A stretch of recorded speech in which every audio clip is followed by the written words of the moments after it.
네, 오늘 모신 분은 이베스트 투자증권의 염승환 이사님입니다. 안녕하세요. 네, 안녕하십니까. 네, 지난주 금요일 날 우리 장도 좀 괜찮았고요. 미국도 아주 급등을 했죠, 네. 나스닥이. 그래서 오늘 좀 좋은 흐름이 나올 거라고 생각을 했는데 생각보다 좀 약하네요. 네, 오늘 이제 국내 증시가 사실 오전 출발은 되게 좋았거든요. 이제 네. 긍정적인 출발을 아침에 보여주면서 2,600을 이제 훌쩍 뛰어넘는 모습을 좀 보여줬는데 지금 장중에 지금 보시다시피 지금 이제 마이너스로 좀 전환이 돼버렸잖아요. 그러니까 아침에 2,624까지 갔다가 지금 이제 2,600선이 살짝 깨지는 그런 모습인데 뭐 더 하락은 안 하고 있지만 시장이 이제 약한 이유는 아마 이제 오늘 좀 수급적인 부분에서 외국인의 매도가 여전히 좀 계속 나오고 있다는 거. 환율이 아직까지는 꺾이지 않고 있고. 근데 오늘 아마 하락의 이유는 제가 봤을 때 중국 때문인 것 같아요. 아까 이제 중국에서 그 오늘 중요한 지표 발표가 있었는데 소매 판매가 거의 코로나 그 팬데믹 3월달 있죠, 2020년 그때를 방불케 할 정도로 안 좋게 나왔어요. 이번에 4월 소매 판매가 마이너스 11%로 예상보다 훨씬 안 좋았습니다. 그러니까 중국 봉쇄 여파가 직접적으로 좀 이제 이 사람들의 머릿속에 이걸 이제 각인시킨 거죠. 아, 진짜 이러다 경기 침체 올 수도 있겠구나. 이 두려움이 좀 커지면서 오늘 나스닥 선물 지수도 장중에 빠져버리더라고요. 이 지표 발표 있고 나서. 근데 그런 상황에서 오늘 그 중국에서 또 금리 발표가 있었거든요. 근데 금리를 또 동결해 버렸어요. 그러니까 금리를 인하했으면 조금 더 그렇지. 분위기가 괜찮았을 텐데, 그러니까 정책을 쓰긴 좀 어려운데 경기는 굉장히 좀 안 좋은 쇼크가 계속 나오고 있고. 봉쇄령은 또 언제 풀릴지 모르고, 물론 이제 상해시 봉쇄가 일부 이제 조금씩은 완화됐다라는 얘기는 들리더라고요. 뭐 최악은 좀 지나갔다는 얘기는 들리지만 어쨌든 좀 중국의 이 우리가 생각한 것 이상의 이 소매 판매 데이터를 보면 진짜 이러다가 정말 경기 침체가 큰 게 올 수도 있겠구나. 이 중국이 사실 무너지면 우리나라 경제에도 큰 타격이 불가피하잖아요. 이제 그러다 보니까 오늘 국내 증시 이렇게 오전 출발은 좋았지만 장중에 투자 심리가 조금 꺾이는 게 그런 부분 때문이고, 다만 이제 오늘 코스닥 같은 경우는 그래도 최근에 개별주들 특히 그 오늘 보니까 뭐 게임주라든가 뭐 2차 전지 소재라든가 이제 기존의 뭐 바이오라든가 이런 이제 성장주들이 지난주까지 너무 안 좋았는데 금요일부터 좀 살아나서 오늘까지 좀 반등은 이어지는 것 같습니다. 그래서 코스닥은 조금 선전하는 모습이지만 코스피는 상대적으로 이제 중국 충격으로 좀 부진하다라고 보시면 좋겠습니다. 네. 사실 금요일 날 우리가 또 기대했던 게 선물 외국인이 많이 사주어가지고 기대감이 좀 상방으로 잡았나? 뭐 이런 기대감을 좀 가졌는데 오늘 보니까 또 상당히 많이 팔고 있네요. 그러니까 외국인들 사실 그 선물 매매는 항상 뭐 이게 그 반복되긴 하는데요. 연속성은 사실 없어요. 그러니까 이게 한번 제가 선물만 따로 떼놓고 한번 보도록 하겠습니다. 이게 이제 선물 이쪽에 있는 이제 외국인인데 외국인 같은 경우 선물을 좀 꾸준하게 지금 매도를 하고 있고, 요게 이제 외국인이거든요. 그러니까 지난 금요일 날 한 번에 큰 이렇게 매수를 한 거죠. 이때가 거의 이제 한 10,000계약 정도 이상 좀 매수를 했던 것 같은데, 그리고 나서 오늘 또 5,000개 정도 이렇게 팔아버리니까, 그래서 보면 이게 선물에 이게 일간 그 순매수 현황이에요. 그래서 이렇게 한번 샀다가 팔고 샀다 팔고 이런 이제 흐름들이 계속 반복이 되고 있기 때문에 결국 외국인들의 어떤 추세적인 매수는 아직까지는 좀 들어오고 있지 않다. 그리고 이게 외국인들의 이 빨간색 선이 외국인들의 선물 누적 그 매수거든요. 근데 지금 계속 매도했죠. 이 빨간색 선이 계속 내려가 있었죠. 금요일 날 한번 튀었지만, 근데 참 이게 공교롭게도 외국인 선물 매매 현황하고 이게 코스피 선물 지수거든요. 여기 약간 이제 그 연하게 보이는 게, 근데 그냥 거의 그대로 똑같이 가요.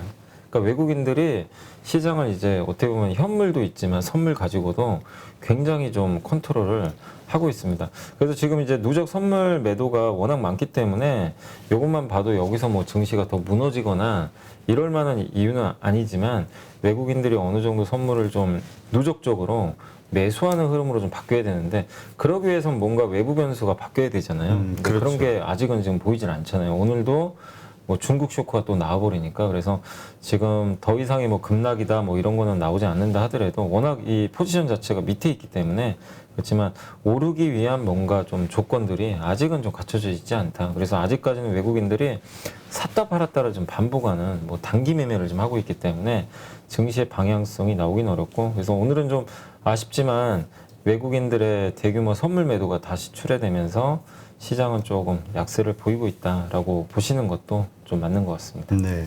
그러니까 이제 지난주 중국의 뭐 상해 봉쇄도 좀 네. 완화가 되고 있다 이러저런 뉴스들이 나오면서 이제 기대감이 좀 커졌는데 결국은 그래도 안 좋은데 지금 봉쇄 때문에 이게 큰 충격을 주긴 준 거네요. 경제 성장에. 그러니까 이게 뭐 우리가 안 좋을 건 예상을 했잖아요. 근데 소매 판매가 원래 마이너스 6% 정도 예상을 했고 지난달에 마이너스 3.5%였거든요. 근데 이번에 11%면 진짜 거의 코로나19 그 우한 사태 그때 당시를 이제 떠올리게 할 만큼 굉장히 좀 공포스러운 수치가 나왔는데 이게 또 어려운 게 뭐냐면 그럼 중국이 부양책을 쓰길 기대를 하는데 오늘 또 금리는 동결해 버리고 그러니까 이게 지표가 안 좋지만 중국에서 그 아직까지는 사실 말로는 계속 부양책 쓴다는 얘기는 나오는데 실제로 뭔가 임팩트 있는 걸 쓴 거는 없어요. 우리가 그렇죠. 딱 뭐 뉴스로 접한 건 없잖아요.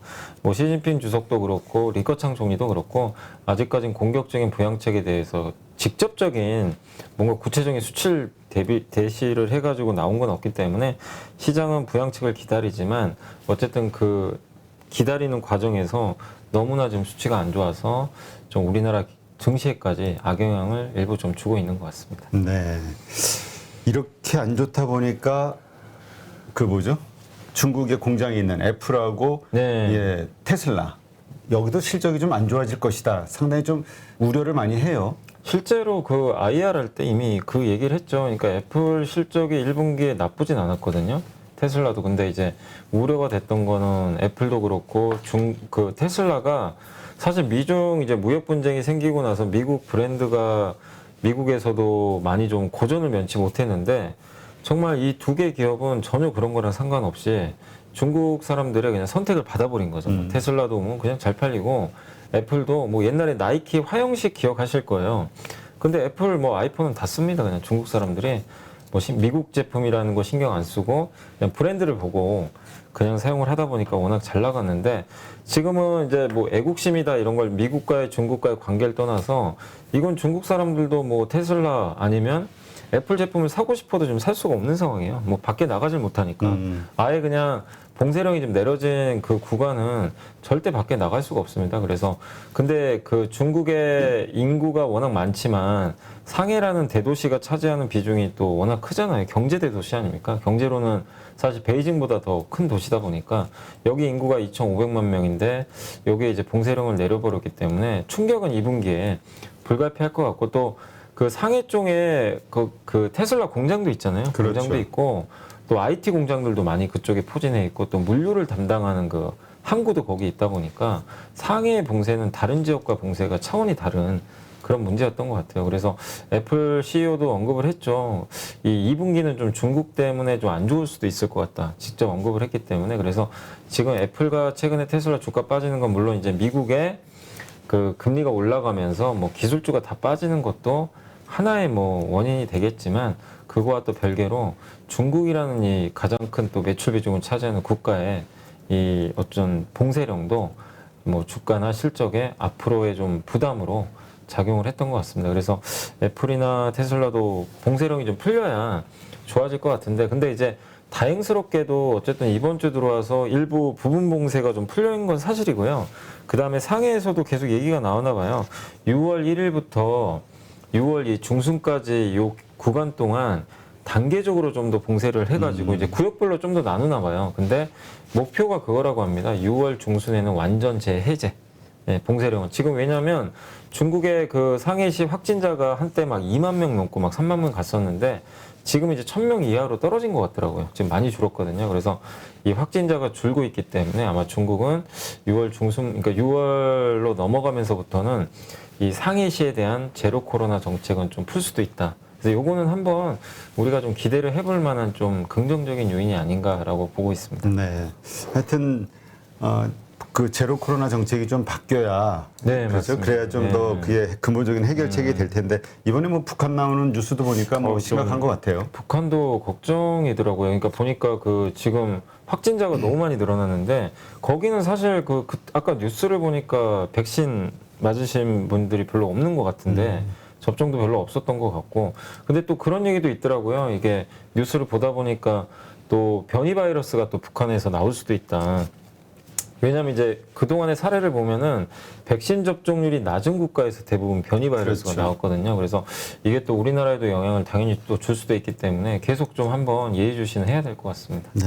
하여튼 이게 전 세계가 같이 정책 예. 공조를 같이 해서 같이 시작하고 같이 끝나고 이런 것들이 돼야 예. 전체가 살아나는데 이거 뭐 뜨문 뭐 군데군데 이 이빨 빠지는 맞아요. 톱니바퀴. 그리고 나라마다 이게 백신도 다 다르고 사실 중국도 자기네 나라 백신만 써버렸잖아요. 그렇죠. 그러니까 그러다 보니까 백신도 부족했고 이렇게 그러니까 한마디로 이렇게 뭔가 오미크론이 이게 뻥 뚫렸을 때 우리나라나 다른 나라 같은 경우는 대부분이 그냥 뭐 이게 뚫려도 그냥 방역은 하지만 좀 풀어버렸잖아요. 사실은 이제 백신 접종률이 높다 보니까. 근데 사실 중국은 그거를 할 수가 없었던 거죠. 어떻게 보면. 근데 우리 입장에서 좀 이해가 안 갔죠. 오미크론 막을 수도 없는데 왜 저럴까? 이해는 안 갔지만. 예. 네, 하여튼 뭐 중국 뭐 걱정하는 게 많죠. 그 예. 뭐 노인 인구도 그렇고 네, 맞습니다. 그 물 백신에 대한 그래서 더 그 상황이 최악으로 다를 가능성 이런저런 것들 뭐 시진핑의 3연임 뭐 여러 가지 요소들이 있는데 어쨌건 이것이 세계 경제에는 안 좋은. 예, 굉장히 부담스럽죠. 예. 알겠습니다. 자, 지난주 이제 어쨌든 후반에 금요일 날 딱 시장이 좀 좋아지긴 했으나 그동안 워낙 많이 빠졌기 때문에 예. 이건 뭐 어떻게 과연 내가 산 가격 언제 올까 아마 많은 분들이 이런 고민하고 있을 네. 거예요. 이번 주 시장 계속 올라줘도 아쉬운 판인데 또 이렇게 월요일부터 이런 모습을 보이니까 실망하시는 분들도 있을 네. 텐데 어떻게 봐야 될까요? 그러니까 이게 참 우리나라 증시가 뭔가 분위기 반전에 성공을 딱 하면 아쉬운 게 뭐냐면요. 이걸 이어가질 못하더라고요. 근데 그 주체가 이게 좀 답답하지만 어쩔 수 없었던 게 지금 만약에 시장을 이어가는 주체가 뭐 개인이나 기관이었으면 연속적으로 올렸을 수도 있겠죠. 근데 지금 분명한 건 외국인이잖아요. 근데 아까 외국인의 선물 매매도 보셨겠지만 결국 외국인들은 계속 그 트레이딩을 병행을 하고 있고 원달러 환율이 지금 여전히 높은 상황이고 외국인의 시각에서 봤을 때 뭐 장기 투자로는 살 수도 있겠죠. 실제 뭐 장기 투자 외국인은 산다는 얘기도 있으니까. 근데 우리나라 시장의 많은 부분을 차지하는 게 헤지펀드들이 되게 많아요. 그래서 뭐 샀다 팔았다를 이제 병행을 하는데 그들 입장에서 봤을 때 한국 증시를 봤을 때 뭔가 상황이 좀 이게 개선되는 게 보여야 되는데 지금 안 보인다는 거죠. 우리나라 기업들의 실적은 물론 뭐 계속 지금 발표되는 것들은 좋긴 하겠지만 그걸 제외한 외부 변수가 아직은 이제 너무나 깜깜한 거죠. 그래서 중국의 봉쇄령도 이제 완화되는 시그널 나오니까 조금씩은 매도가 줄긴 하겠지만 어쨌든 방금 나온 중국의 그 충격적인 데이터는 외국인들 입장에서도 당연히 좀 부담스러울 수밖에 없는 상황이고 이런 그 데이터들이 또 안 좋게 나오면은 물가는 오르는데 경기는 둔화되는 스태그플레이션 이제 공포를 불러일으킬 수도 있고 이렇게 되면 달러는 또 강해져요. 달러는 또 올라가고 또 그 어떻게 보면 이제 우리나라 주식 시장에서 또 외국인들이 자금을 또 뺄 수 있는 또 빌미가 될 수밖에 없다 보니까 이런 것들이 계속해서 좀 증시에 부담으로 좀 작용할 수밖에 없는 것 같습니다. 그래서 저도 사실은 오늘은 뭐 좀 오르겠지. 그러니까 왜냐하면 금요일 날 2,550까지 갔다 그냥 확 그렇죠. 올려버렸잖아요. 굉장히 강하게 올렸고 외국인의 선물 매수도 있었고 원달러 환율도 사실 금요일 날 급락했었거든요. 한번 확 빠졌거든요. 그래서 이번 주까지는 조금 더 분위기 이어지지 않을까. 그리고 사실 이제 이번 주에 좀 기대했던 게 뭐냐면 그 이제 중국이 좀 봉쇄령 완화한다는 소식도 나온 데다가 이번 주에 또 바이든 대통령 방한도 있잖아요. 또 기대감이 있는 이벤트고 또 거기다가 삼성전자가 파운드리 가격 뭐 20% 인상했다는 뉴스가 한번 나왔더라고요. 뭐 TSMC에서 올리니까 이제 예. 뭐 같이 따라서 근데 삼성도 올렸다는 거는 굉장히 이게 의미가 있는 거잖아요. 삼성이 그동안 파운드리에서 보여준 게 별로 없다 보니까 그럼 우리나라 대표 기업한테 또 이 분명한 모멘텀이고 이게 다른 이제 기업들한테도 아 우리나라 기업들이 가격 인상을 하는구나. 지금 제일 두려워하는 게 그거거든요. 그 아마존은 가격 인상을 못 해가지고 인건비는 올라가는데 주가가 그냥 두들겨 맞았는데 우리나라 대표 기업도 현대차, 기아, 삼성전자 가격 인상을 다 하네. 그럼 이제 인플레에 대한 부담을 좀 완화시킬 수가 있거든요. 그래서 이런 분명히 좋은 뉴스들이 있는데 안타까운 게 뭐냐면요. 뭔가 하나에 안 좋은 게 생기면 그게 다 그냥 이 호재를 다 묻어버려요. 그냥 그러니까 땅속으로. 악재가 호재를 잡아먹는. 네, 잡아먹어요. 맞아요. 그러니까 지금, 그러니까 시장 분위기가 그런 것 같아요. 그러니까 특히 외국인이 우리나라 이끄는데 외국인들은 호재보다는 되게 지금 악재에 민감하고 뭔가 새로운 악재가 나오면 그걸 이용해서 또 공매도도 하고 선물도 매도하고 대표주들을 이제 팔아버리는 그런 움직임이고, 근데 이건 뭐 꼭 우리만 그렇다는 게 아니라 지금 뭐 최근에 뭐 환율도 그렇잖아요. 달러도 미국도 마찬가지예요. 미국에서도 뭐 좋은 뉴스 뭐 요새 많이 나오는 건 없지만 긍정적인 뉴스가 나와도 다 묻혀버리고 그냥 악재만 이렇게 계속 노출이 되는 그런 이제 전형적인 약세장의 흐름이 지금 나오는 것 같습니다. 그래서 이거를 해소하는 방법은 뭔가 좀 악재를 이게 덮을 수 있는 뭔가 큰 게 하나 나와야 되거든요. 아니면 큰 덩어리 악재가 하나가 좀 사라지든가 이래야 되는데 그게 사실은 지금 잘 보이진 않잖아요. 근데 그래도 좀 이제 개인적으로 희망을 가져보는 건 아까 서두에 말씀드린 대로 우리나라 기업들의 가격 전가력은 뛰어나고 그 얘기는 즉 그 기초 체력은 탄탄하다는 건 맞고 거기에 환율 올라가면 실적 좋은 건 다들 알고 계실 거예요. 그래서 이런 부분들은 한번 이제 우리가 기대해 볼 만한 요소고, 또 한 가지는 아까 말씀드린 대로 중국이 진짜로 6월부터 상해 시에 완전 봉쇄를 풀어준다면 외국인 입장에서도 이제 큰 하나의 악재죠. 중국이 셧다운이 언제까지 될까? 시진핑은 제로 코로나 풀지도 않고 있는데, 근데 그 한 축이 상해잖아요. 상해를 봉쇄를 풀어주면 제로 코로나 정책이 완화되는 거죠. 그러면 우리 한국 증시를 괴롭히던 큰 악재 하나가 일단은 해소되는 거기 때문에 긍정적일 수 있고, 그리고 여기서 이제 파생할 수 있는 게 이제 우리가 기다리는 게 하나 남아있죠. 중국 인프라 투자나 소비 정책 언제 나올까? 경제 부양. 네, 이거 우리가 좀 기다리고 있잖아요, 사실은. 근데 많은 분들이 저렇게 아직 코로나 때문에 쉽게 못할 거다, 아직은. 근데 이게 이제 거의 완화가 되면 중국도 지금 올해 5.5% 목표잖아요, 성장률이. 1분기에 4.8 나왔거든요. 이거 만약에 그냥 이대로 아무것도 안 하고 흘러가면 뭐 당연히 도달 못하는 그렇죠. 수치죠. 그래서 저게 6월 달부터는 어느 정도 부양책도 나올 수 있기 때문에 그럼 이게 악재는 좀 해소되고 만약에 부양책 콤보가 딱 뒤에서 받쳐주면 외국인 입장에서도 우리나라를 또 이렇게 굳이 강력하게 매도할 이유 하나가 사라지는 거기 때문에 시장 분위기는 반전할 수 있을 것 같아요. 그래서 지금 분명히 좀 시장이 오늘 좀 실망스러운 건 사실이지만 물밑에서는 분명히 좀 뭔가 기대할 수 있는 요인도 조금씩은 모락모락 그러니까 아주 눈에 잘 보이지는 않지만 뭔가 조짐은 좀 보이니까 좀 한번 지켜볼 필요는 있는 것 같습니다. 네. 하여튼 어떻게 그러니까 뭐라고요? 뉴스를 어떻게 해석하느냐. 이게 이제 결국 투자 심리가 좋아지면 네, 긍정적으로 보는 거고, 그러지 않으면 모든 게 다 불안한 거고. 2021년 1월에는 제가 기억하기로는 아직도 기억나는 게 안 좋은 뉴스도 다 좋게 해석하더라고요. 그러니까. 작년 1월에는. 근데 올해는 아닌 것 같아요. 올해는 확실히 좀 악재는 더 부각되고 호재는 그냥 묻어버리고 이런 게 아직까지는 좀 이어지는 것 같습니다. 자, 이번 주 우리가 주목해야 되는 것, 사실 큰 이슈로 이제 중국의 CPI 지수, 네, 요거 맞습니다. 예상을 했는데 지금 뭐 끝났으니까 네. 마이너스 11%라 그러셨나요? 마이너스 11.1% 나왔습니다. 아, 진짜 많이 빠졌네. 너무 좀 안 좋게 나왔어요. 네.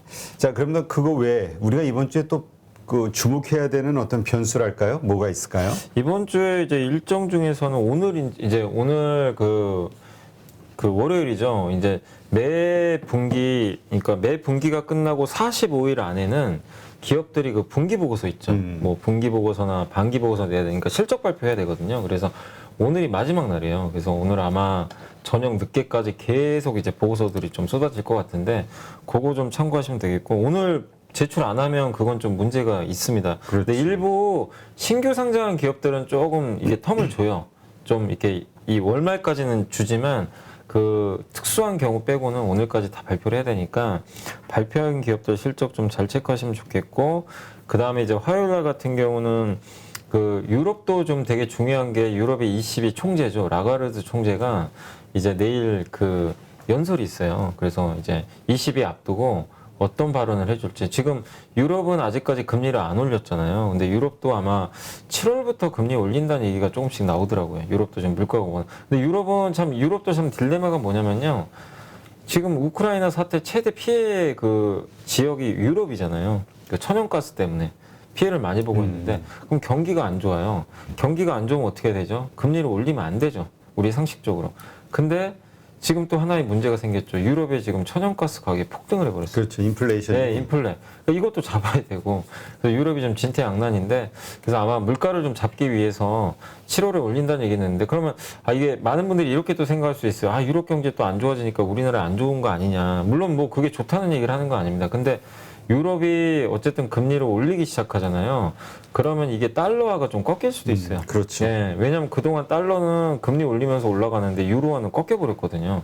근데 유로화가 올라가기 시작하면 우리나라 원화도 약간의 숨통이 또 튀을 수 있거든요. 그래서 실제로 이거는 한번 7월에 ECB가 열릴 때 한번 좀 체크를 해보시면 되겠고, 그 다음에 이번 주에도 주목해서 보셔야 될 게 역시 그 마지막 날, 이번 주말이죠. 5월 20일 날 미국에도 옵션 만기일이 있거든요. 그래서 미국도 아마 변동성이 좀 커질 것 같고, 그날 이제 우리 한국에 바이든 대통령이 방한을 하게 됩니다. 그래서 정상회담은 그 다음날 토요일 날이에요. 그래서 이번 주말로 좀 갈수록 사실 기업들 입장에서는 또 바이든 대통령하고의 이 어떤 또 얘기가 오가는지가 또 중요하니까 그렇죠. 정책들도 나올 거고, 그래서 계속 이번 주말까지 바이든 방안에 대해서 좀 주목을 해야 될 것 같습니다. 네. 자, 이 바이든이 방한하게 되면 네. 이제 분명히 이제 뭐 호재인 주식이 있을 거고 네. 또 악재인 주식도 있겠죠. 뭐 네. 모든 세상 이치가 그러니까. 네. 뭐 어떻게 좀 우리가 주목할 만한 주식들이 뭐가 있을까요? 일단 바이든 대통령이 온다면 가장 좀 주목을 해야 될 건, 지금 가장 이제 많이 나오는 얘기가 자동차 얘기예요. 자동차 그렇죠. 자동차 공장. 그래서 빠르면 이번 주 안에 뭐 현대차가 뭐 미국 조지아주죠. 거기에, 그러니까 기존에 공장이 있어요. 엘라바마가 있고 조지아 공장, 여기가 기아죠. 엘라바마 현대차인데 조지아 그 이제 기아 공장 옆에다가 아마 새롭게 전기차 공장을 좀 만들 걸 발표를 할 것 같아요. 그러니까 예전부터 나왔던 건 뭐냐면 그냥 공장에다가 그냥 증설하는 거 있죠. 기존의 내연기관 공장에다가 전기차 공장 하나를 이제 얻는 거죠. 그 정도는 좀 있었는데 이제는 그게 아니라 아예 그냥 새로운 공장 하나를 만들어 버려요. 예, 금액은 어느 정도 될지 모르는데 8조, 9조 얘기 나오는 것 같습니다. 그래서 대규모로 공장을 이제 건설을 하는 건데, 실제로 이게 신빙성이 있는 이유가 뭐냐면 지난주에 갑자기 현대차가 공시를 하나 냈어요. 조회 공시에 답변을 했는데 거기 나왔던 게 뭐냐면 질문이 그거였어요.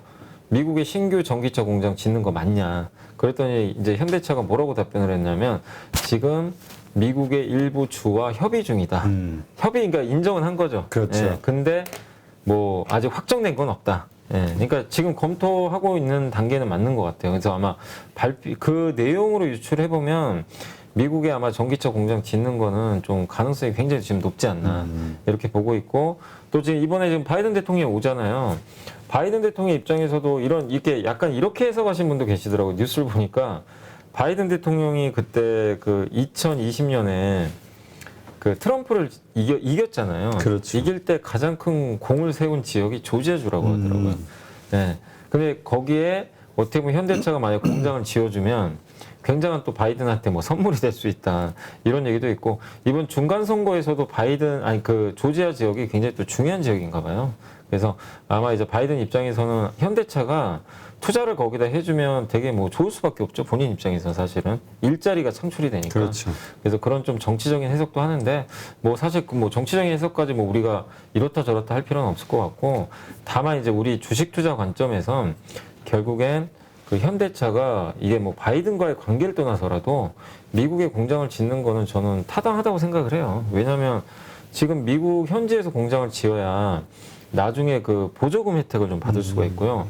그리고 미국 사람들 입장에서도 미국 현지 공장에 생산되면 굉장히 빠르게 또 차를 좀 받을 수가 있고, 그리고 우리나라 이제 자동차 회사들 입장에서도 약간 이제 기회일 수가 있는 게 이렇게 미국 시장을 먼저 선점을 해놓을 필요는 있어요. 왜냐하면 지금 일본 자동차 회사들이 지금 전기차 계획이 되게 좀, 물론 이제 혼다나 도요타가 발표한 건 있지만 그게 좀 라인업도 굉장히 좀 부실한 편이고, 우리 한국에 비해서 차가 아마 2025년까지 일본 차들이 그 2개 정도 전기차가 좀 계획이 돼 있어요. 그러니까 혼다, 도요타 각각.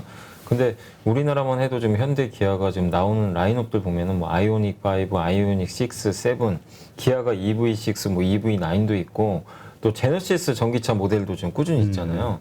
라인업이 되게 풍부해요. 그래서 한국이 확실히 좀 모델 면에서도 강점이 있고 또 전기차도 내연기관보다는 좀 만들기 쉽다라는 그런 의견도 분명히 있긴 하지만 전기차도 초기에 양산할 때 어려움이 분명히 있습니다. 얼마 전에도 그 폭스바겐도 전기차 양산을 하다가 좀 약간 이게 그 뭐 결함이라든가 이런 게 좀 발견이 돼가지고 양산이 늦어지는 그런 모습도 일부 있었던 것 같고 지금 미국의 리비안이라든가 이런 이제 스타트업 기업들 보시면 이 대량 양산하는데 굉장히 어려움을 좀 많이 겪고 있어요. 그러니까 차를 한 대 만들 수는 있어요. 한 대 뭐 10대 만드는 거야 어려운 건 아닌데 이걸 수십만 대, 수백만 대 같은 품질로 찍어내는 거는 정말 그건 쉬운 게 아닙니다.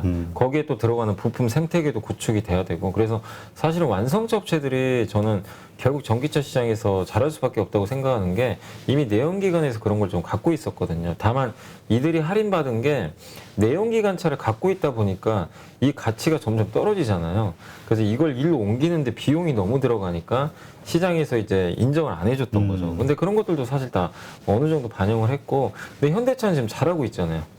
그리고 얼마 전에 그러니까 주말에 나왔던 것 같긴 한데 소나타 뭐 단종설도 나오고 소나타를 이제 단종시키겠다는 얘기가 나오더라고요. 그러니까 뭐냐면 기존 내연기관의 현대차의 상징입니다. 소나타를. 그렇죠. 근데 이거를 단종시킨다는 건 전기차로 바꿔버리겠다는 거예요. 근데 이런 변화가 옛날에 현대차를 몇 년 전에 기억하실지 모르겠어요. 다 현대차 막 욕했었어요. 아니 다른 나라들은 막 전기차, 친환경차 준비하는데 현대차 도대체 뭐 하고 있냐. 그렇지. 제가 아직도 기억나요. 그때 뭐 왜냐면 그땐 또 제네시스 존재감도 별로 없었고 현대차 뭐 위기론 뭐 난리가 아니었죠 당시에. 근데 어쨌든 현대차는 그 물밑에서 전기차 전환을 준비하고 있었고 수소차도 하고 있었으니까. 근데 지금에서 생각해 보면 다른 어떤 기업들 테슬라를 제외하고 지금 전 세계에서 가장 빠르게 전기차로 잘 전환을 하고 있는 건 사실인 것 같아요. 근데 한 번 더 아이러니한 건 일본 업체들이 전기차를 안 하고 있다는 거. 이게 되게 좀 놀라운 일이었죠. 왜냐하면 일본 업체들은 세계 최강의 또 경쟁력을 갖고 그렇죠. 있는 나라인데 전기차에 유독 인색해요. 안 하려고 그래요. 그러니까 그게 하이브리드에 대한 애착이 너무 심해서 그런 건지 모르겠는데 도요타는 하이브리드를 포기를 안 하더라고요. 우린 이건 무조건 한다. 그래서 2030년까지 계획표를 봐도 하이브리드가 그때도 더 많아요. 전기차보다 생산량이. 그러면 이거는 우리나라한테는 기회거든요. 왜냐 2030년에 뭐 어떻게 될지 모르겠지만 분명한 건 전기차로 바꾸는 이 시대가 왔고 하이브리드는 내연기관 차입니다. 그렇죠. 약간 거기에 이제 모터가 좀 들어간 것 뿐이지 엄밀히 따지면은 내연기관 차예요. 근데 그래서 저는 경쟁력은 떨어질 수밖에 없다고 좀 보고 있고 결국 전기차를 먼저 선점한 현대차 그룹이 이제 미국에 이 공장까지 먼저 지어서 생산을 대량으로 하게 된다면 도요타나 닛산이나 아니면 혼다 같은 기업들이 하겠죠. 미국에 공장을 짓겠지만 격차가 2, 3년 벌어지게 돼 있어요. 네, 그 과정에서 현대차는 훨씬 앞서 나가고 또 우리 한국의 기업들의 또 강점 중에 하나가 이 조지아에도 SK 공장이 있는 것처럼 우리나라 배터리 회사들이 또 거기 가 있어요. 진짜로. 그렇죠. 예. 그래서 어쨌든 한국의 현대차 그룹이 굉장히 유리한 포지션을 또 갖고 있는 것도 하나의 장점이 될 것 같습니다. 그래서 바이든 대통령과 좀 맞물려 가지고 이런 전기차 공장 증설 얘기가 계속 나올 수 있기 때문에 자동차주들 계속 좀 이번 주에 주목을 하셔야 될 것 같고 또 바이든 대통령 오면서 또 수혜주로 부각이 되는 게 역시 그 반도체 투자와 관련해서 지금 계속 바이든 대통령이 언급을 했던 게 삼성전자도 자꾸 막 부르기도 하고 그랬던 이유가 이제 미국에 반도체 공장을 좀 지어달라 그랬는데 삼성이 거기에 화답을 했죠. 실제로 이제 그 테일러시에다가 반도체 공장을 짓기로 발표를 했고 이번에 이제 오면서 또 모르겠어요. 뭐 추가적인 뭘 요청할지도 모르겠는데 어쨌든 반도체가 지금 미국 입장에서도 공장을 지금 많이 보유하기를 바이든 대통령 입장에서도 굉장히 좀 그걸 좀 원하고 있기 때문에 또 한국은 반도체 제조 강국이잖아요. 그렇죠. 그러니까 저는 이게 좀 시너지 효과가 있을 거라고 생각하는 게 미국은 반도체 설계 최강국입니다. 대신에 제조는 좀 약해요. 되게 약하죠. 그리고 장비도 경쟁력이 있어요. 근데 우리 한국은 반도체 생산 최강국입니다. 뭐 메모리 반도체는 그냥 거의 다 싹쓸이 하고 있죠. 네, 그래서 한국은 또 생산 최강국인데 한국에 부족한 게 약간의 그 장비라든가 설계 이런 쪽인데 미국과 또 약간 이제 결합이 돼가지고 시너지 효과를 낼 수 있기 때문에 이런 면에서 반도체도 좀 계속 주목을 받을 것 같아요. 그래서 바이든 대통령이 좀 오게 되면서 좀 뭐 4대 그룹 총수를 실제로 만날지는 제가 모르겠지만 어쨌든 그 중에서도 반도체하고 이 자동차 쪽에 대해서는 여러분들이 좀 관심을 계속 가질 필요는 있는 것 같습니다. 네. 지금 말씀하신 이 반도체, 그다음에 자동차 이게 이제 사실 지금까지 주도주가 좀 되지 않겠냐 이제 네. 계속 강한 모습도 보였고 네. 이런 생각인데 근데 저도 이런 의견도 있어요. 바이든이 이제 왔을 때 그때가 뉴스에 팔아라 시점이 되지 않겠냐. 아. 그러니까 계속해서 상승의 모습을 보여주겠냐 아니면 그때 이후로 좀 그 매물이 좀 나오면서 오히려 하락하지 않을까 하는 걱정하시는 분들도 있거든요. 이렇게 보시면 될 것 같아요. 현대차, 기아는 그것 때문에 오르지는 않았어요. 사실은 뭐 주가가 오른 거는 현대기아가 올랐던 건 실적 때문에 올랐던 거고. 근데 이제 바이든 기대감으로 오른 업종이 하나 있죠. 그 자동차 부품죠. 부품. 좀 중소형 회사들 있잖아요. 그런 쪽은 그 의견에 저도 좀 공감을 해요. 그러니까 만약에 바이든 대통령이 오기로 했는데 현대차가 아마 그 전기차 공장 짓는다는 걸 발표할 것 같다. 이 기대감으로 매수하신 분도 분명히 계실 거고 갖고 계신 분도 계실 텐데 그런 분들이라면 내가 중소형주를 갖고 있다. 거기에 연동. 근데 실제로 이 회사 주가가 올랐어야죠. 그걸 그렇죠. 반영을 해서 안 올랐는데 뭐 굳이 뭐 재료가 뭐 노출될 이유는 없는 거잖아요. 근데 그 기대감으로 올랐던 기업이라면 오히려 이제 바이든 방한하고 정상회담 하기 전에 한번 파는 것도 저는 맞다고 봅니다. 왜냐하면 항상 기대감에 의해서 먼저 올랐을 때는 그게 현실화되었을 때 또 빠지기도 하고 그리고 이번에 현대차가 기대감은 높지만 이거는 여러분들이 투자에 주의하실 게 100% 확정된 상황은 아니에요. 안 할 수도 있어요. 사실은 뭐 연기할 수도 있는 거고 상황에 따라서 왜냐면 현대차가 직접 언급은 한 건 아닌데 다만 이제 유력한 이유는 뭐냐면 아까도 설명드린 대로 전자공시에서 답변을 했거든요. 협의 중이라고 언급을 했기 때문에 가능성은 높지만 뭐 이번에 발표 안 할 수도 있거든요. 그래서 오히려 바이든 대통령 방한 전에 일부 부품사 급등한 게 있으면 그런 쪽은 좀 비중을 줄이는 것도 저는 괜찮다고 생각합니다. 네, 알겠습니다. 지금 그 개인들이 오늘도 그렇습니다만은 이제 계속 사고 있단 말이에요. 네. 외인은 계속 팔고 있고 기관도 뭐 그렇고 이게 괜찮겠냐 걱정하시는 분들이 늘어나고 있어요. 왜냐하면 네. 우리가 개인들이 총알바지하는 거 아니냐. 네. 그 물량을 다 물량 받아서 그렇게 되면 나중에 주가 오를 때도 역시 어렵고 뭐 이런 걱정 어떻게 보세요? 이 개인 투자분들은 이제 최근에 보면 꼭 이게 물량바지라기보다는 개인 투자분들도 거의 좀 소극적인 건 맞아요. 이렇게 뭐 기관이 사는 거, 외국인이 사는 거 막 위로 올려가지고 야 나 너네랑 맞설 거야 막 이래가지고 막 뭐 맞붙어서 사는 그런 거는 거의 없고요. 어떻게 사냐면 그냥 이제 다 밑에다 다 깔아놔요 그냥. 예, 올 수도 있고 안 올 수도 있고. 근데 시장이 요새 안 좋다 보니까 다 체결돼 버려요. 밑에 있는 게. 근데 외국인들 기관의 속성은 아시죠? 그냥 오늘 팔기로 맘먹었으면요. 그냥 팝니다. 그냥 물량이 있으면 있는 대로 계속 하루 종일 그냥 팔아버려요. 그러다 보니까 결국 시장이 또 무너지면서 호가도 낮아지고 그러면서 외국인 기관의 공격적인 매도가 나오면서 밑에 깔아놨던 물량들이 다 체결이 되는 거죠. 그래서 그분들이 뭐 잘했다 잘못했다 이게 아니라 다 각자의 스타일이 있잖아요. 그렇죠. 나는 이렇게 싸니까 사겠다. 뭐 좋은 기업 싸게 사는 게 뭐가 문제냐. 아, 그런 분들이라면 전 되게 잘했다고 오히려 칭찬해드리고 싶고 사실은 내가 내 주관적인 판단 뭐 예를 들면 삼성전자가 6만 6천이면 싼 거 아니냐 앞으로 좋아질 거고 그 관점에서 예를 들면 6만 4천이 딱 걸어놨는데 체결이 될 수도 있잖아요. 뭐 그런 분이라면 저는 문제가 없다고 생각을 해요. 다만 이제 삼성전자가 됐건 우리나라 대표 기업들을 그냥 아니면은 뭐 지금 수많은 기업들이 있는데 예전에 그 얼마 전이죠. 지난주에 제일 좀 충격적인 기업 중에 두 개가 제가 기억나는 게 LG생활건강하고 넷마블이에요. 아 실적 발표 네. 이후에 급락했죠. 네, 대표님도 보셨겠지만 그날 하루에 뭐 10% 이상 폭락을 했잖아요. 근데 이거는 좀 고민을 해보시면 좋겠어요. 주가가 많이 빠져서 뭐 그 기업들이 나쁘다는 게 아니라 되게 우려한 기업들이잖아요. 나는 절호의 찬스라고 해서 뭐 사시는 거 뭐 그걸 반대하는 건 아닌데 적어도 이게 시장이 안 좋거나 뭔가 뭐 외부 변수나 기업의 문제가 아니라 그런 이유 때문에 우량주가 그냥 외국인 팔아서 내가 밑에 깔아놓은 게 체결됐는데 뭐 그거 자체는 문제는 아닌데요. 이 기업들이 실적 안 좋고 이런 거는 다 아침에 나오잖아요. 그렇죠. 근데 그걸 알면서도 내가 제대로 분석 안 하고 단지 싸니까 뭐 또 사면 수익 나겠지. 이거는 좀 지양하셨으면 좋을 것 같아요. 왜냐하면 그날 아침에 주가가 개파락으로 폭락 출발했는데 더 빠져버렸어요 주가가. 네, 그날 시초가보다도 한 5에서 6% 정도. 그럼 내가 그러니까 아침에 출발 가격이 낮으니까 이거 얼마나 찬스야 하고 사신 분들이 그냥 그 당일날 그냥 손실이 커져 버리거든요.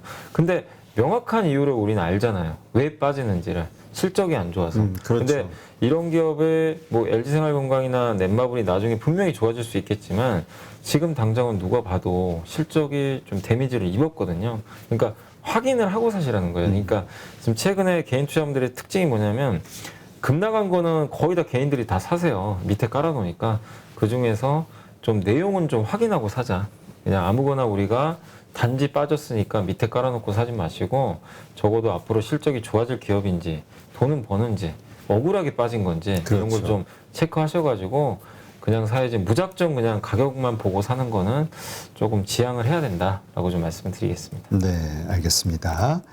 아까도 이야기하셨지만 지금 이제 반도체주가 좀 좋아지지 네. 않겠냐, 또 바이든 방안에 맞춰서 또 더 이슈로 부각이 될 수도 있고. 네. 근데 이제 반도체와 관련해서는 이제까지 후공정이 주로 많이 얘기가 됐었는데 네네네. 이제 DDR5가 본격적으로 이야기되는 것 같아요. DDR5가 이제 왜냐하면 작년에 아마 나왔잖아요. 그 DDR5가 인텔의 그 PC에 들어가는 CPU가 있어요. 인텔이 만든.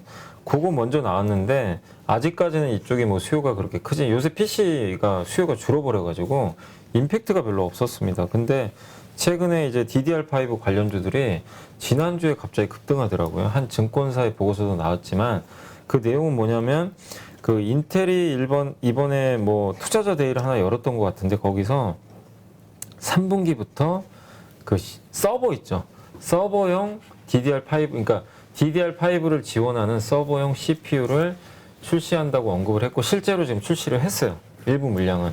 그 이름이 사파이어 이제 레피즈라고 많이 들어보셨을 거예요. 이름도 워낙 뭐 길긴 하지만 뉴스에 워낙 많이 나왔고 반도체를 긍정적으로 보시는 분들이 항상 얘기했던 게 사파이어 레피즈 언제 나오냐 언제 나오냐. 근데 이게 사실은 벌써 나왔어야 돼요. 올해 연초부터. 이게 계속 연기됐어요. 그러니까 인텔이 사람들이 인텔을 조금 이제 뭐라고 하는 게 아니 뭐 나오기로 했으면 약속을 지켜야 되는데 자꾸만 이게 좀 연기가 많이 돼요. 파운드리 하느라 바빠서. 뭐 그럴 수도 있죠. 그래서 이게 결국에 이제 CPU가 계속 연기가 되다가 이게 제일 중요하거든요. 왜냐하면 D램에서 제일 매출 비중 큰 게 서버잖아요. 서버용 CPU가 드디어 3분기에 나오는데 이게 DDR5를 지원해요. 그러면 왜 이게 임팩트가 있냐면 DDR5의 특징이 일단은 좀 이 PMIC라 그래가지고 거기 들어가는 전력 반도체를 같이 포함을 해 있어요. 기존의 반도체는 따로따로 있는데 이번에 DDR5는 그걸 같이 통합해가지고 반도체를 만들어서 그럼 크기가 좀 커져요. 커지는 대신에 어떤 효과가 있냐면 전력 효율이 30%나 증가한대요. 그럼 전기료가 줄 거 아니에요. 그렇죠. 그럼 서버 뭐 만약에 제가 아마존 CEO여도 DDR5 채택할 것 같아요. 당연히 DDR4보다는. 왜냐하면 어차피 서버를 바꿔야 되는 상황이라면 아니면 서버를 신규로 지어야 된다면 사파이어 레피즈를 당연히 기다리겠죠. 그게 나오면 DDR5가 지원이 되니까. 그럼 3분기에도 서버용 CPU 아마 주문이 많이 늘어날 가능성이 있습니다. 그리고 이 DDR5가 또 메모리 업체한테 좋은 건 아까 제가 말씀드렸잖아요. 전력 효율도 좋아서 그런 것도 좋지만 이 크기가 좀 커져요. 그러면 하나를 만들어도 그러니까 이 개수라 그러죠. 우리가 개수를 만들어도 이 차지하는 공간이 커지니까 공급을 많이 늘리기가 어려워요. 그러니까 옛날에는 3개 만들 걸 DDR5는 2개만 만들어도 이 물량이 좀 비슷해지는 거죠. 그러면은 공급량이 축소될 수도 있거든요. 그래서 DDR5는 어쨌든 D램 업체들한테는 굉장히 좀 좋을 수밖에 없는 모멘텀이다. 그리고 DDR5뿐만 아니라 이 DDR5가 새로 나오면 그걸 테스트를 좀 해줘야 되거든요. 뭐 기판 업체라든가 이런 테스트하는 소켓 업체라든가 이런 기업들이 다 해줘야 되고 기판도 DDR5용으로 다 새롭게 또 만들어줘야 되거든요. 그래서 후방 효과가 굉장히 커요. 그래서 이 DDR5는 우리나라 D램 업체들한테는 상당한 호재가 될 수밖에 없다. 이렇게 말씀드리겠습니다. 알겠습니다. 하여튼 이러한 것들 때문에 이제 뭔가 또 그 새로운 그 IT 제품들에 대한 네, 수요가 맞습니다. 일어나지 않겠냐 기대감이 생기는 거죠. 그리고 가격도. 그래서 어디 쪽이 좋을 것이냐. 우리 계속해서 완성업체들 SK 하이닉스나 삼성전자나 이런 쪽이 좀 좋아질 것이냐 아니면 우리 소부장 쪽에서 어디 쪽이 좋아질 것이냐 지금 이야기들이 좀 나뉘는데 어떻게 보세요? 사실 이제 그 D램을 만드는 업체한테도 당연히 좋죠. 좋은데 항상 그렇지만 이 하이닉스나 삼성전자는 외국인 수급이 더 중요해요. 단기적으로. 그러다 그렇죠. 보니까 이런 호재가 있어도 잘 움직이진 않아요, 사실은. 일단 너무 무거워서. 네, 무겁기도 하고. 그러니까 언젠가는 이제 장기적으로는 이게 주가의 이 기업 가치가 반영이 되니까 장기 관점에서는 괜찮은데 DDR5가 이제 3분기에 나오니까 삼성 하이닉스가 갑자기 폭등하고 그럴 가능성은 아직은 높진 않아요.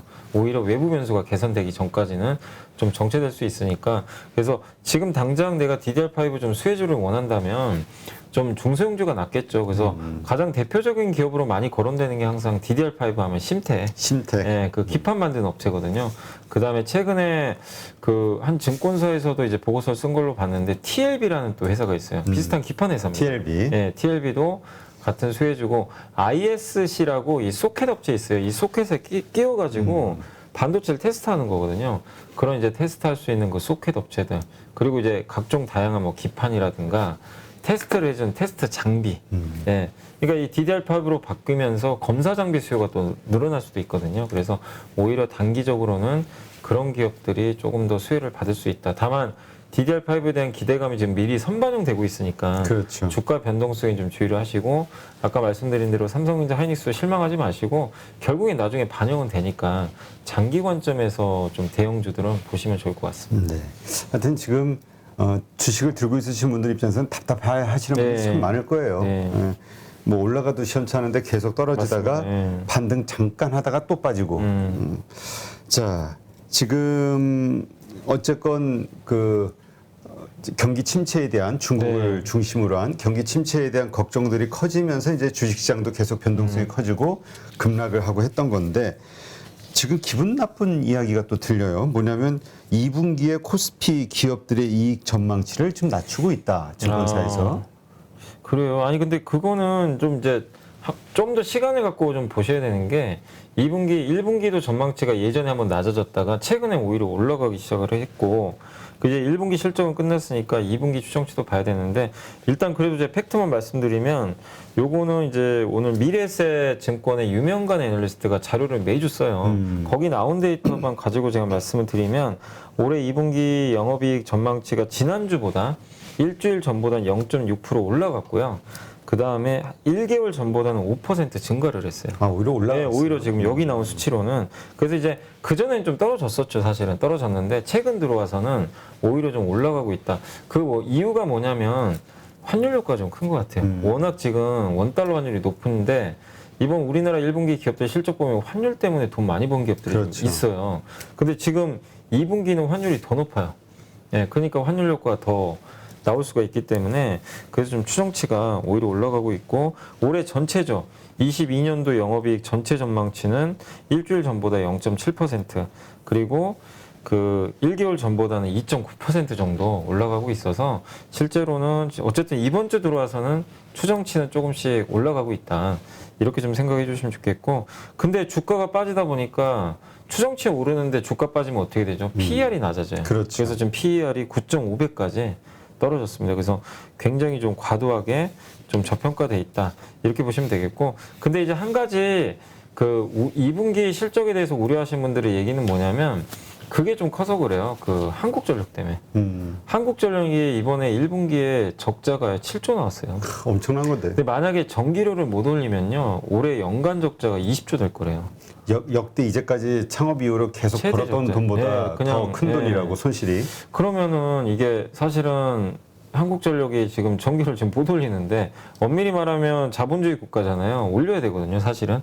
왜냐하면 그 원가 부담이 너무 커지는데 어떻게 보면 희생을 한 거죠, 한전이. 예, 전기료를 좀. 근데 이 한국전력이 전기료를 못 올리면서 수혜를 받는 게 사실은 또 우리나라 기업들이 수혜를 많이 받았어요. 왜냐하면 전기료를 원래는 올려야 되는데 원가 부담이 좀 있잖아요. 그런데도 안 올리니까 전기를 대부분 쓰잖아요, 우리나라 기업들이. 그러니까 약간의 혜택을 받았던 거죠. 근데 어쨌든 한국전력이 전기료를 올해 아마 올릴 가능성 분명히 있기 때문에 뭐 20조까지는 안 간다 하더라도 어쨌든 2분기에도 적자 규모가 커질 수밖에 없어서 이게 이렇게 계속해서 반영이 되면 영업이익 추정치가 좀 꺾일 수 있어요. 그렇지만 한전을 제외하면 그렇게까지 지금 뭐 이렇게 추정치라든가 이런 쪽에 큰 변화는 없기 때문에 너무 걱정하지 마시고 다만 이제 이분이 쓰신 자료에서만 좀 참고해서 몇 개만 말씀드리면 이익 추정치가 좀 하향되는 업종은 어디냐면 그 LG생활건강 이번 주에만 31%가 야, 많이 빠졌네요.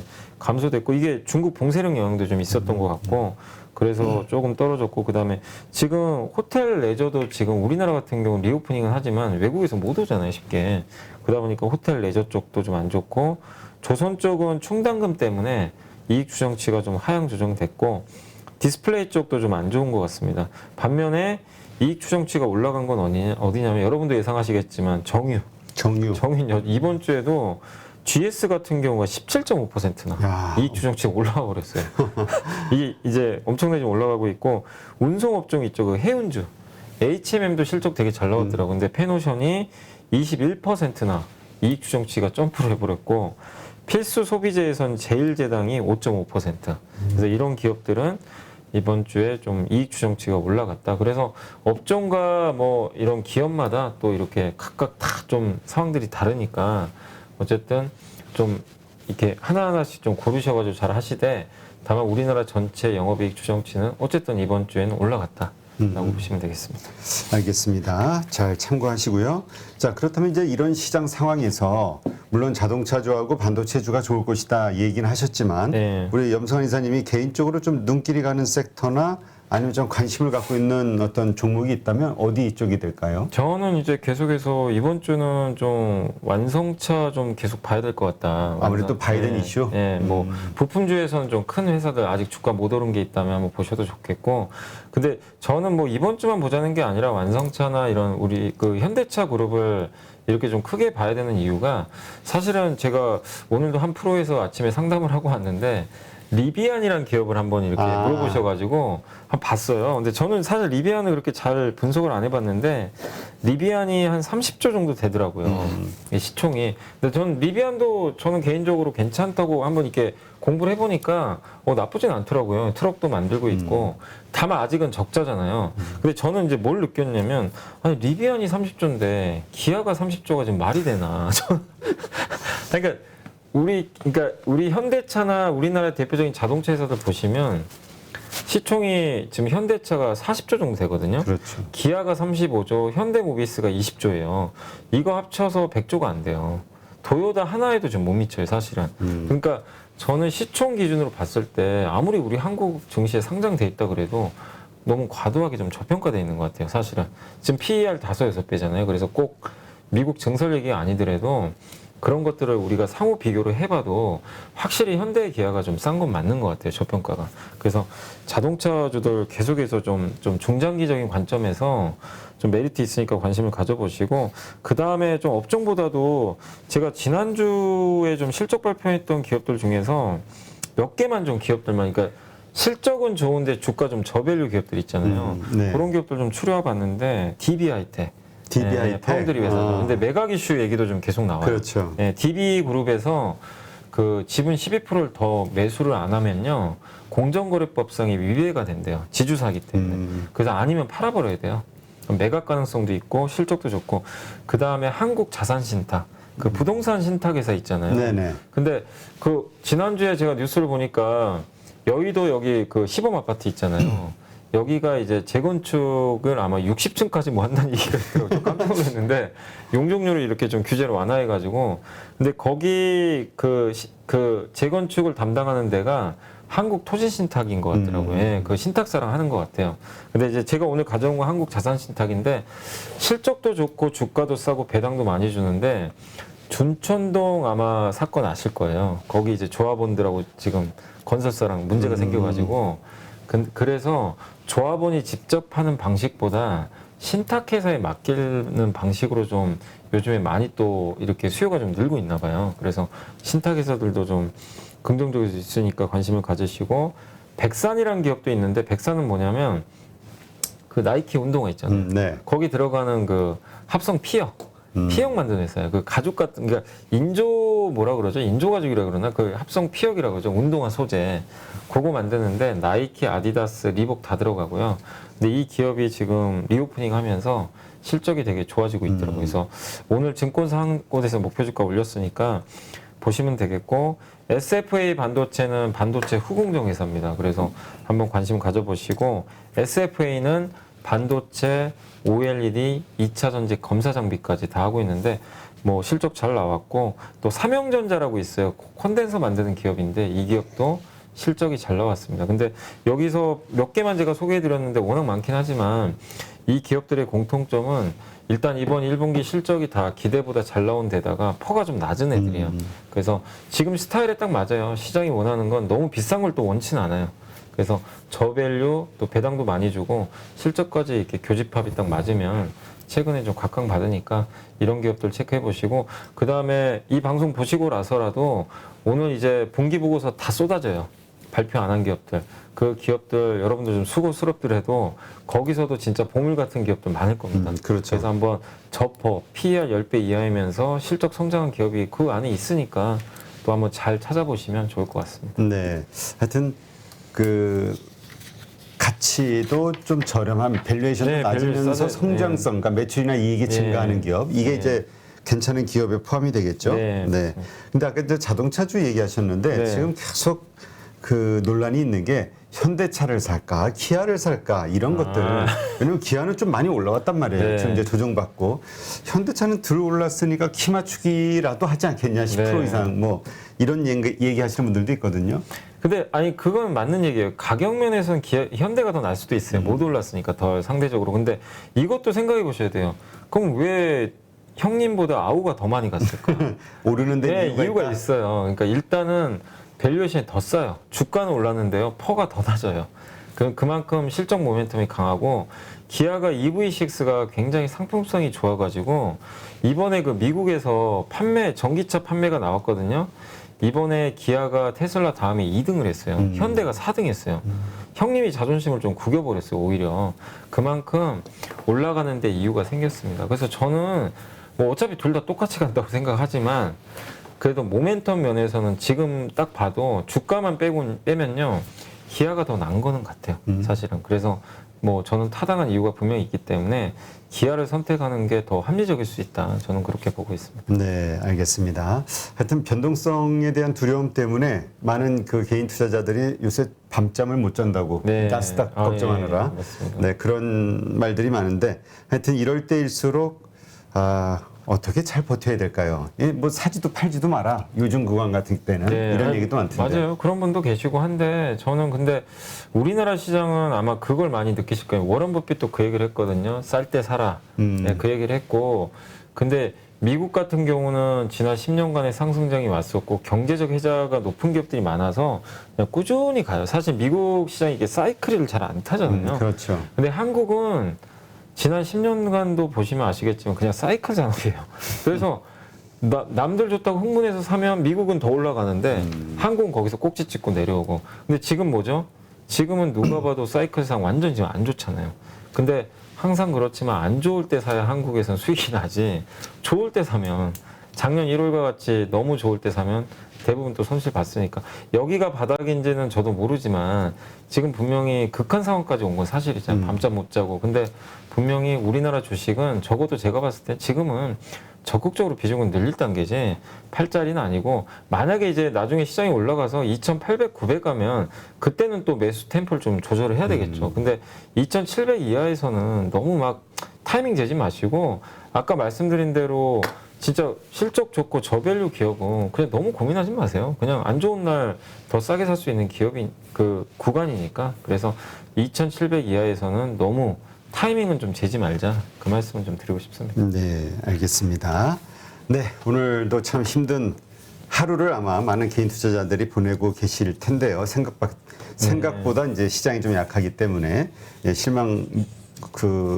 실망하는 분들도 있을 텐데 하여튼 이럴 때일수록 다시 한번 초심을 생각하고 주식을 내가 왜 샀는지 이유에 대해서 한번 점검해 보실 그런 시간을 갖는 게 좋을 것 같습니다.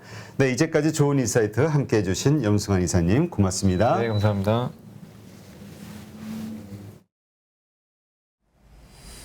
안녕하세요. 815 모니톡 시청자 여러분, 이베스트 투자증권의 염승환 이사입니다. 2022년도 주식시장 전망과 투자 방향이 담긴 요약집을 제가 직접 작성하였으니 새로운 투자를 준비하시는 마음으로 꼭 한번 읽어보시기 바랍니다.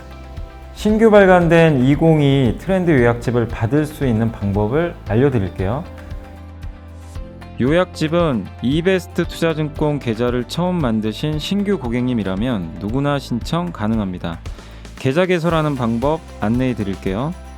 먼저 플레이스토어, 앱스토어에서 이베스트 모바일 앱을 설치하신 후 다이렉트 계좌 개설을 진행하시기 바랍니다. 계좌 개설 시 개설점은 반드시 다이렉트로 선택하셔야 합니다. 마지막으로 이벤트 코드란에 815를 입력하시면 이벤트 신청이 완료됩니다. 이벤트 신청 고객님께는 요약집뿐만이 아니라 주식 투자 시 바로 사용 가능한 주식 상품권 5,000원권도 저희가 입금해 드리니 참여하셔서 혜택 모두 꼭 받아가셨으면 좋겠습니다. 2022년 주식시장 전망과 메가 트렌드 산업 내용, 주식 트렌드 요약집에서 꼭 확인해 보세요.